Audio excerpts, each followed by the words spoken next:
Depuis maintenant un an, Booba s'est senti investi d'une nouvelle mission. Le rappeur a décidé de s'attaquer à ceux qu'il surnomme les influx voleurs.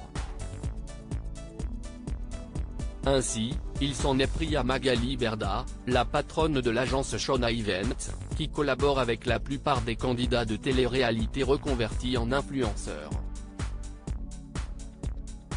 Fort de sa notoriété, de nombreux internautes ont rejoint le mouvement lancé par l'interprète de N-10 et ont eux aussi dénoncé les pratiques commerciales de la femme d'affaires de 41 ans. Et leurs voix ont été entendues jusque dans la sphère politique.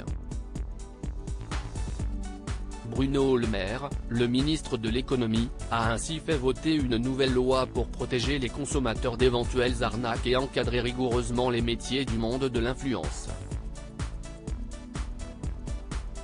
Il est désormais prohibé de promouvoir les produits pharmaceutiques, les dispositifs médicaux et les actes de chirurgie, à l'exception du relais des campagnes de santé publique du gouvernement. Cette interdiction s'étend aux abonnements à des pronostics sportifs, des jeux d'argent et de hasard, ainsi que les placements ou investissements financiers, entraînant des risques de perte pour le consommateur. Les contrevenants pourront être condamnés jusqu'à 5 ans d'emprisonnement et 375 000 € d'amende. Magali Berda dans la tourmente? Mais avant que le gouvernement ne s'en mêle, l'autoproclamé duc de Boulogne n'a pas épargné Magali Berda, qu'il ne cesse de prendre à partie sur les réseaux sociaux.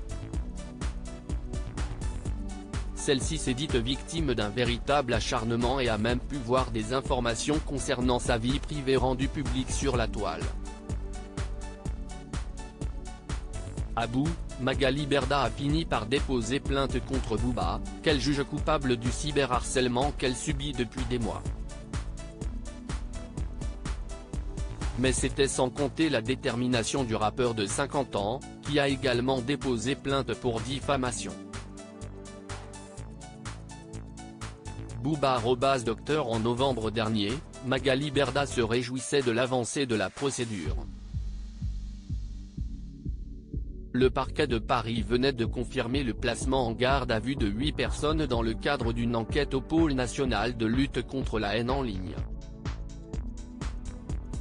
5 autres prévenus ont également été convoqués à une prochaine audience pour se défendre, notamment des chefs de cyberharcèlement aggravé. Hélas, la suite de toute cette affaire s'est avérée défavorable pour la future femme de Stéphane Teboul. Magali Berda mise en examen ce vendredi 26 mai 2023, elle a fait part d'une nouvelle inattendue. Sur son compte Twitter, Magali Berda a publié une vidéo dans laquelle elle annonce avoir été mise en examen pour diffamation publique, après la plainte de Booba.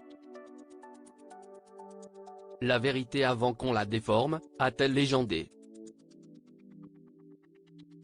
C'est une procédure bâillon pour me faire taire. A-t-elle déploré, en larmes, face caméra. La mère de 3 enfants a ajouté que Booba aurait payé 16 000 € de consignation pour lancer cette procédure, certifiant qu'en matière de diffamation publique, la mise en examen est automatique. Contactée par BFM TV, Magali Berda a indiqué que la décision du juge d'instruction concerne des messages publiés sur le web qui datent de l'an dernier, dans lesquels elle demandait au rappeur d'arrêter ses tweets visés. Qu'en pensez-vous ?